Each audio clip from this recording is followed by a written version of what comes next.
എങ്ങനെ മുടങ്ങിയത് എന്നുള്ളത് ക്ഷമ ഇല്ലാഞ്ഞിട്ടല്ലേ, അവർക്ക് പറ്റായിട്ടല്ലേ. അത് പിന്നെ അമ്മായിയമ്മ ഇച്ചിരി സ്വഭാവം മോശമാണ്.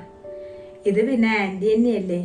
എത്രയാണെങ്കിലും ഏത് ആൻറ്റി ആണെങ്കിലും ഇനി ഉമ്മാൻ്റെ അനിയത്തി ആണെങ്കിലും ഇത്താത്തമാരാണെങ്കിലും ഒക്കെ ആര് വീട്ടിലും കുറച്ച് ദിവസം കഴിഞ്ഞാൽ പിന്നെ നമ്മളെ സ്വഭാവങ്ങളൊക്കെ അവർ മാറ്റം കണ്ടെത്തും. ഏത് കുടുംബമായിട്ടും കാര്യമില്ല. അതുകൊണ്ട് കുറച്ചൊക്കെ ശ്രദ്ധിക്കണം. ഇനി ഇവിടുന്ന് മോളങ്ങോട്ട് വന്നാൽ ഇനി ഉമ്മാക്കും ഉപ്പാക്കും എല്ലാവരും കുറ്റം കണ്ടെത്തും. മക്കളെ വളർത്തു ദോഷാണ് എന്നൊക്കെ പറയും. ഇപ്പൊ തന്നെ ആൻറ്റി പറഞ്ഞിട്ടില്ലായിരുന്നു ഈ. അപ്പൊ അത് ഇനി കേൾപ്പിക്കരുത്. ജോലി എടുക്കാൻ വയ്യെങ്കിലും ആൻറ്റി എന്ത് പറയണേലും മിണ്ടാതിരുന്നാ മതി. തിരിച്ചൊന്നും പറയണ്ട.